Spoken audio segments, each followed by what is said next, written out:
بسم اللہ الرحمن الرحیم نحمدہ ونصلی علی رسولہ الکریم اما بعد اعوذ باللہ من الشیطان الرجیم بسم اللہ الرحمن الرحیم۔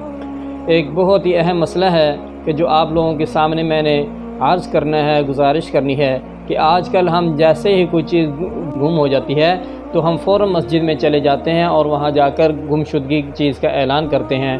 تو فرمایا کہ مسجد میں گم شدہ چیز کا اعلان کرنے کی معاملت ہے۔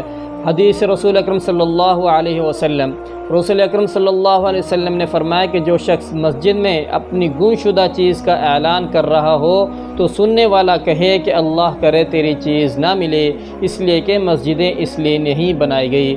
مسلم عن ابی ہریرہ رضی اللہ تعالی عنہ۔ وضاحت اس کی یہ ہے کہ مسجد شور شرابہ کرنا، آوازیں بلند کرنا، خرید و فروخت کرنا آداب مسجد کے خلاف ہے۔ رسول اکرم صلی اللہ علیہ وسلم نے ارشاد فرمایا کہ جب تم دیکھو کہ کوئی شخص مسجد میں خرید و فروخت کر رہا ہے تو کہو اللہ تمہاری تجارت میں فائدہ نہ پہنچائے، اور کوئی گمشدہ چیز کا اعلان کر رہا ہو تو کہو اللہ تعالی تمہیں نہ لٹائے۔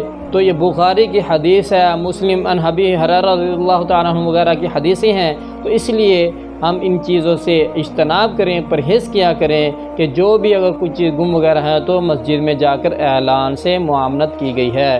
تو کافی دوستوں نے اس مسئلے کے بارے میں پوچھا تھا، تو میں نے آپ کے سامنے جو حدیثیں تھیں حضور صلی اللہ علیہ وسلم کی وہ آپ کے سامنے وضاحت کے ساتھ رکھ دی ہیں۔ تو اللہ تبارک و تعالی سے دعا ہے کہ اللہ تبارک و تعالی ہمیں صحیح اسلام پر چلنے کی توفیق عطا فرمائے۔ وعلیکم السلام ورحمۃ اللہ وبرکاتہ۔